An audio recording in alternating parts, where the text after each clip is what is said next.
Yeah, we went ahead and got one of these, and I'm a little unsure of when the best time is to buy this card. I really like this card. I think this card is actually really good. I think it did get overhyped for a bit, but I think it's actually warranted hype up to a point. It's just one of the best targets of something to cheat into play, reanimate, whatever. I think it's going to be that way for a long time. It's got one of those like Sphinx of the Steel Wind type bodies that just are obviously Grizzlebrand that just stabilizes you really well. And obviously it gives you a ton of cards. I mean, I think it's just when I'm thinking about what I want to cheat into play, that's going to be the best and most immediately impactful. Help me if I'm dying on board, whatever.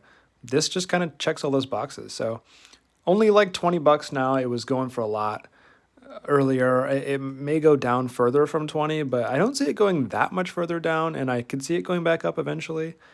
Either way, it just feels like a good card to have if you want to,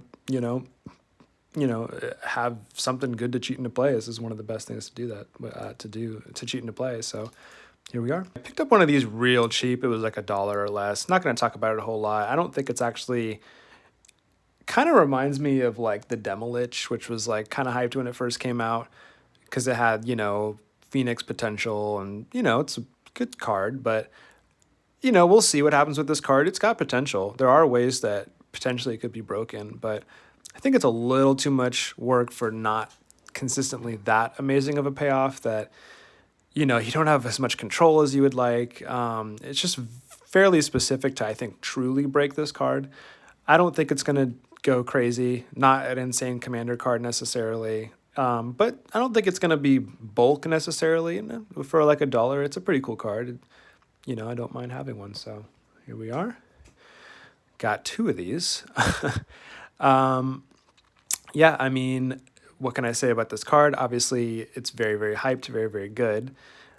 Picked two up for, I think, $30 each. Could go down, but definitely could go up. Definitely going to be a commander card, and I think in the new standard, it'll probably be pretty crazy. So it's just one of those cards that scales well. It's not an effect that gets phased out easily. It's just the more cards that work with it, the kind of better it becomes, and the better it gets at hosing other people playing with anything that triggers on entering, which is so much stuff, right? So, not much I have to say about this card. I'm always a little reluctant picking up these, really hyped cards, especially when I don't have a specific use for them. But, at $30 felt like a decent time to get in. I mean, you've already got Shieldred going up to like 70. So, hey, why not? Already got one of these. We'll skip over that for now. Yeah, so just picking up Phyrexia cards, as you can see, we're going to skip over those too. But yeah, I mean, this card's great. Already seeing a lot of play. Could definitely see it seeing more play. Another unique effect that I don't think gets, printed often, and I doubt will get printed anytime soon. So probably has some good long-term value on it. It's, Giver of Runes that's legal in formats that Giver of Runes is not legal in.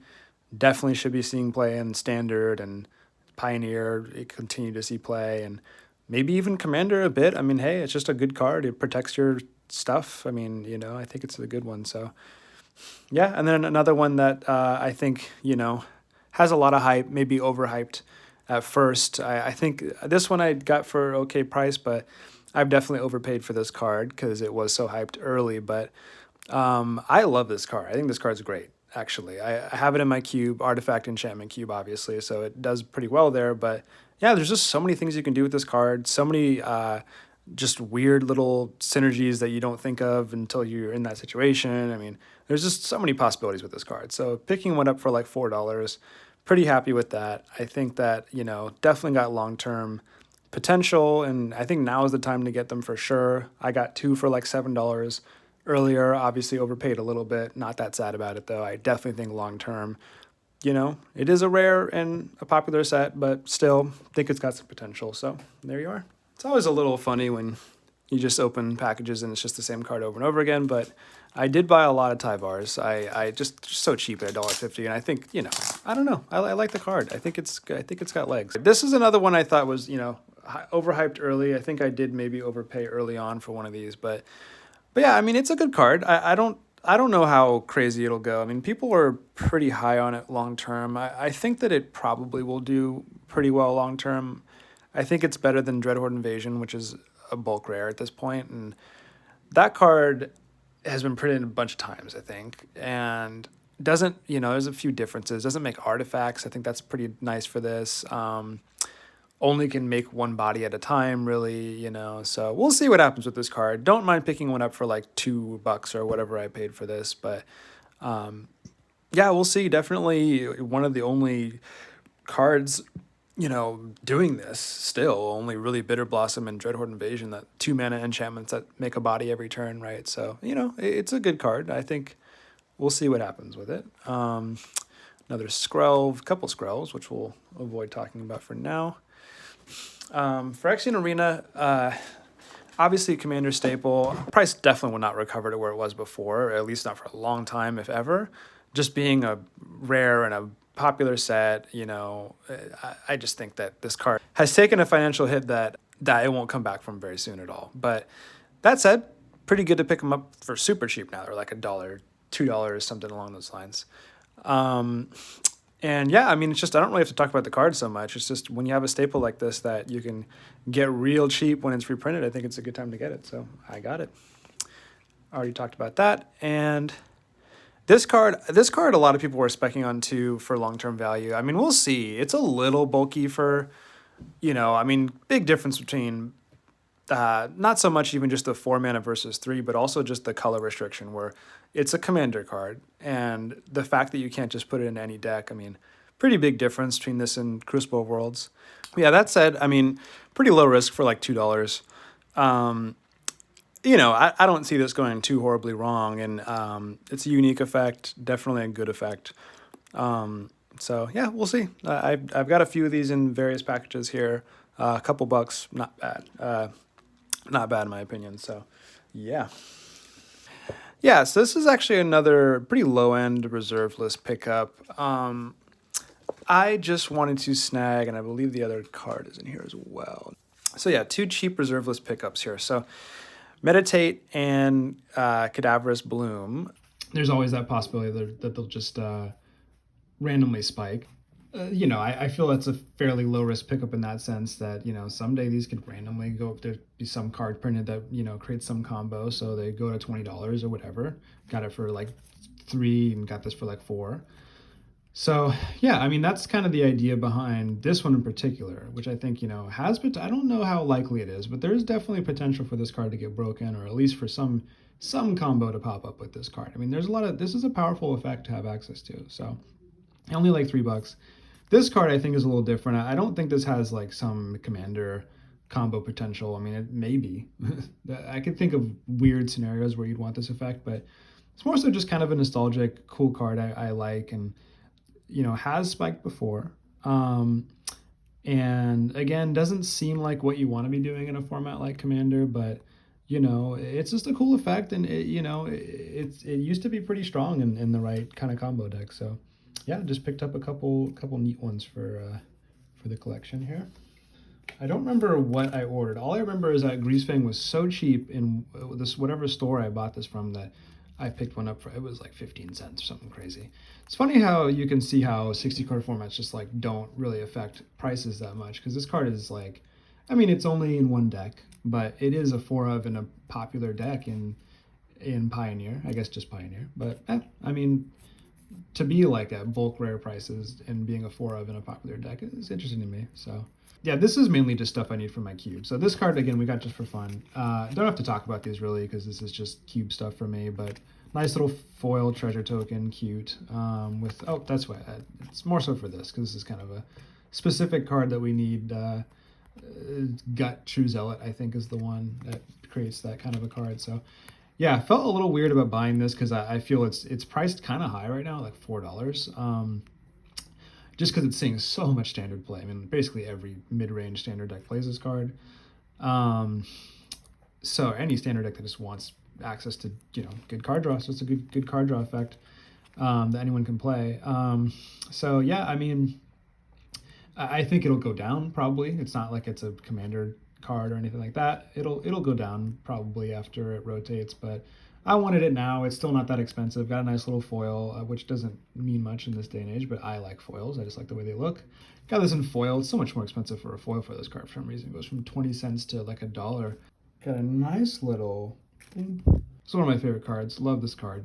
Very powerful. Little insane of a card that would never get printed now. Yeah, I mean, just a great card. I don't think I have to say much about it. I need it for my cube, and I wanted the original version. I love the original art. I know there's Dominaria remastered now, but I just don't like the Dominaria remaster. I don't know what it is about the, I don't know if it's the set symbol or something, but I just like the original, you know, the vibe of the original Urza Saga. I just love the set. That's when I started playing, was around this time. So I just like to, you know, it's nostalgic for me. So this card isn't seeing a ton of play, I feel. I just think it's a good card. It's really flexible. Is that a little scuff there? Really flexible. It seems like it's got potential. I mean, any +1/+1 counters deck's going to want it in Commander, of course. It might have potential in the new standard. I mean, it's a flexible card. Good card. Got a foil. Just nice. I like the flames lighting up there. And yeah, I don't know. I have some ideas for this card as far as cube potential, you know, whatever. Seems like a good one to own. I mean, for $4 or $5, I got that for. It just seems like a pretty good. It's really hyped at first, I think, too. So, you know, yeah, pretty good time to get it for only $4 or $5. Yeah, so you can see a fetch land here. Might be more fetches. No, I don't think so. Nah.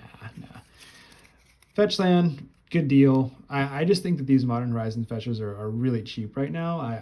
You know, fetches are obviously a staple of just so many, any format they're legal and they're a staple, pretty much. So yeah, I mean, not one of the most lucrative fetches, but it's a good fetch, definitely a good fetch. They're all good, really. And yeah, I mean, when they're like, I don't know, this was like 13, maybe 14 tops. I could see after, you know, this was only printed a couple of years ago, I think, and after it's been a while, I don't see them, unless they suddenly start to reprint these a ton, I could see in a few years this being worth a bit more. Definitely just a good one to own, just in general. Always going to be relevant. This one, I don't know. This one is a great elf card. I think it's pretty low for how just obvious of a staple it is in so many elf decks. Pretty much any elf deck's going to want this card. Obviously in Commander, but even in 60 card formats a lot of the time, this will see play. So yeah, I mean, I think it's pretty low for how great it is in only that deck. I don't think it's ever going to be worth a ton because of that, but I think for like $3 or less or whatever I got this for, you know, it's a staple in a popular type of deck, popular tribe. So I figured why not? Just kind of hedging on this one long term a little bit. I don't think it's going to go crazy, but used to be worth a lot. Got reprinted, went down quite a bit. Got reprinted at rare, which I think obviously hurts it a lot. It used to be mythic, but it's still, you know, it's a well-liked card that I could see going up if you know, especially if it gets broken in some way, which is not too hard for that to happen. So, or you know, if the right cards get printed. So we'll see. This is just hilarious to me. I just love these cards. I think these are all pretty funny, and you know, and I love magic art, so a card without magic art for me is like a little egregious, but I think this one's just so, I just think it's hilarious. So I got one of these, want it for the Azusa Commander deck. Just looking for even bad fetches I think are going to be good in that type of deck. So yeah, I just thought it was just kind of a fun little novelty pickup that wasn't too expansive. Just another cube card for me, a little Purphoros Bronze Blooded, nothing too special. Don't even think this is a super amazing card, but it's on the lower end of the cards that are playable in my cube.